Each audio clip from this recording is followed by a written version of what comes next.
வணக்கம் உறவுகளே. இன்றைக்கி நாங்கள் எப்படி பனங்காய் புட்டு செய்கிறேன்னு பார்க்க போகிறோம்.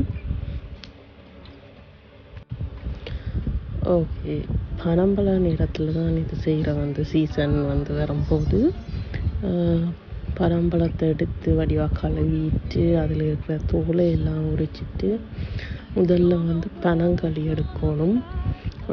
பனங்களி எடுத்துட்டு பனங்களியை அடுப்பில் வச்சு காய்ச்சி ஒரு திக்கான பதம் வரும்போது இறக்கி வைக்கணும். அதுக்கு பிறகு அரிசி மாவு எடுத்து வெள்ளை அரிசி மாண்டாலும் சரி மற்றதுண்டாலும் சரி எடுத்து நீங்கள் வறுக்கணும். வறுத்தெடுத்து 2 சுண்டு அரிசி மான்னு சொன்னால் அதுக்கு தேவையான அளவு பனங்களியை விட்டு மிக்ஸ் பண்ணி குழச்சி எடுக்கணும். ரொட்டி மாவு பதத்தில் வரணும். அதோட உப்பும் சேர்க்கணும். நீங்கள்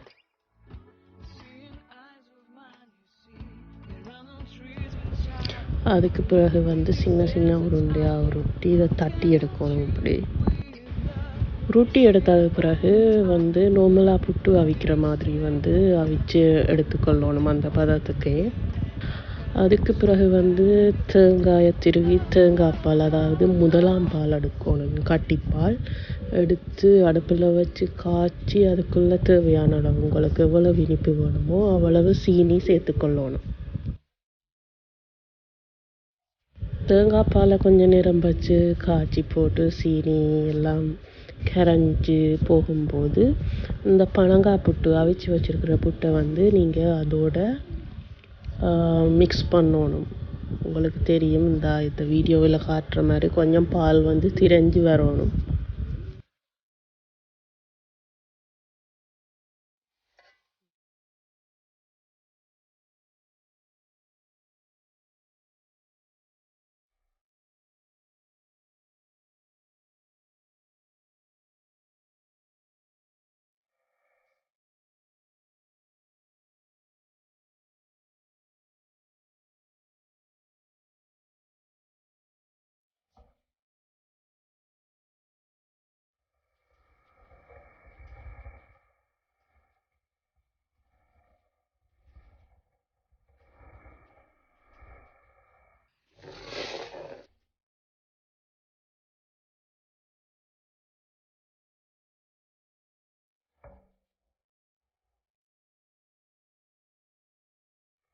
பனங்காய் புட்டை போட்டுட்டு தேங்காய் பாலில் கொஞ்ச நேரம் அவிய விடணும்.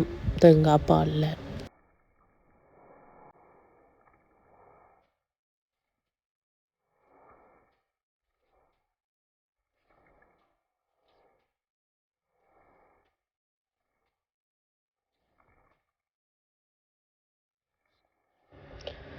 கரண்டியால் தேங்காய் பாலையும் புட்டையும் கொஞ்சம் கிளறி விட்டபடி இருக்கணும்.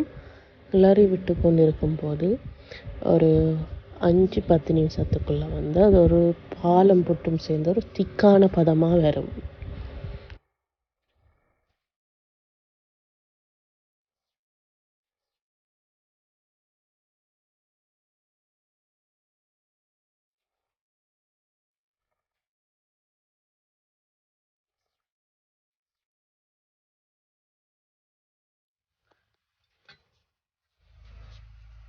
பனங்காய் புட்டுக்கும் தேங்காய் பாலுக்கு மேலே இப்படி கொஞ்சம் பனங்களி ஊற்றி மிக்ஸ் பண்ணணும்.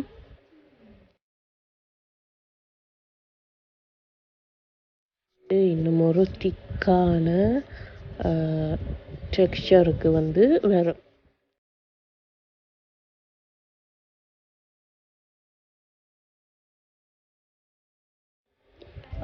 நீங்கள் வேணுமென்று சொன்னால் இந்த களியை ஊற்றாமலும் செய்யலாம்.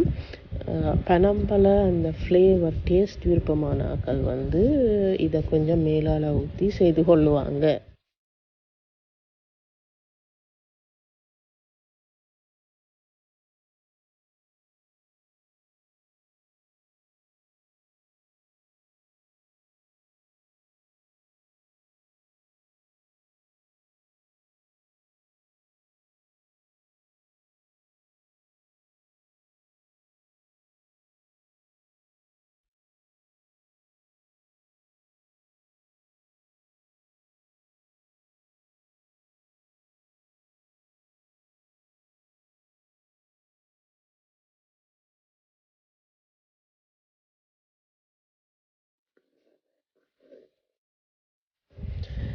சரி, இப்போ இறக்குற பதம் சொன்னால் அந்த திக்கா பாலும் புட்டும் உங்களுக்கு பார்க்கவே விளங்கும். இந்த பதத்தில் நீங்கள் ஒரு 10 to 15 மினிட்ஸ் முடிஞ்ச உடனே இறக்கணும்.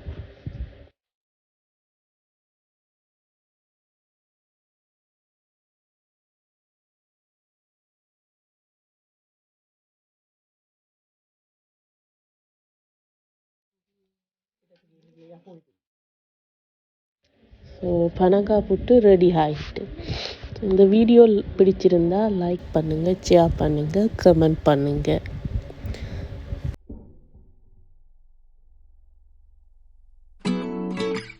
விரைவில் இன்னொரு காணொளியில் நான் உங்களை சந்திக்கிறேன். நான் உங்கள் ஜெனட், திருகோணமலையில் இருந்து. நன்றி, வணக்கம்.